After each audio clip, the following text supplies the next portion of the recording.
Friday was unreal. We had a great day together. We had our very first sonogram of our baby. I had no idea what would happen that night.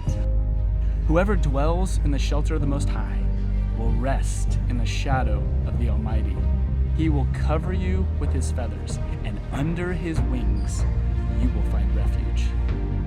It's challenging when you see your community in a situation that is looming danger. In Kansas, we're trained from a young age. You either go outside and watch for the tornado. When we know that there is just not just a potential, but there's the threat of natural disaster or harm to our communities, we immediately start mobilizing. Because you know it's going to be a long night, so you just start preparing in that way.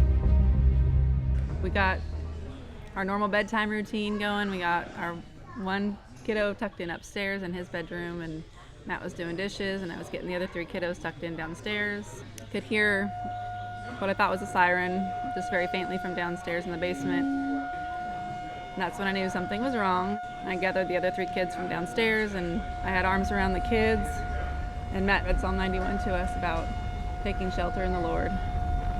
I'd say it lasted about 30 seconds to a minute. It was just back and forth, back and forth, back and forth. And once it got done, she looked at me and she goes, "Does it feel like eerily cold?" And then I kind of look up, and you can just hear the blind just beating against the wall, and you can obviously feel, I mean, it wasn't sunshine, and I mean, it was still raining and lightning, and so we didn't know if there were more to come. There was a sense of urgency with us to get there.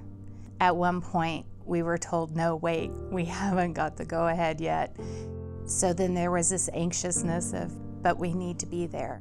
Walking up the stairs for the first time, that window's knocked out, and that window's knocked out. What are we really looking at here?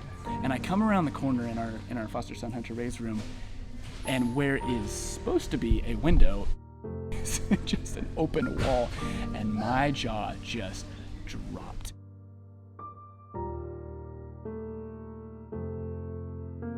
Morning comes, then you start to see the actual devastation. For anybody who's ever gone into a disaster area, it's just something that you can't explain. It wasn't just our house that was affected, it was, it was just devastation.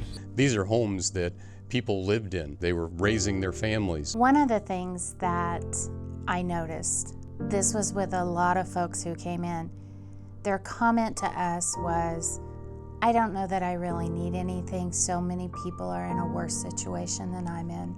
And yet their homes have been totally destroyed. And so people really cared about each other. That to me is absolutely amazing. We have just been tremendously blessed to see the support of people in our community. When the tornado hit, we had people calling us saying, "What can I do? How can I volunteer? How can I make a donation?" We also need to recognize the local businesses that were there to help and were there to provide food and water.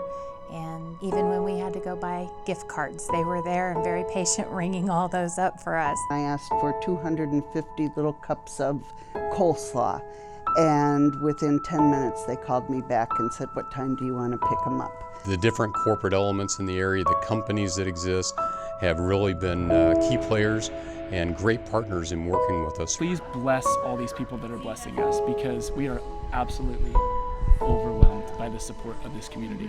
When the Salvation Army responds to a disaster, we were there the night the tornado struck, but we want to make sure that we're there long term, and that means for months on end we're going to be providing help and assistance. Financial assistance, emotional assistance, spiritual assistance. I mean, every angle of our well-being is being addressed now, immediately, and further down the road. God's will for us is not necessarily to avoid problems or to avoid disaster. What He promises is that we won't walk it alone. He will give us His arms and put us under His wings. And that's what He did for those people. And that He will give them the strength to recover and to bring them through and to surround them with supportive people. And the Salvation Army will be one of those supports on the day that they came in, next week, next month, next year. The Salvation Army will be the hands and feet of God.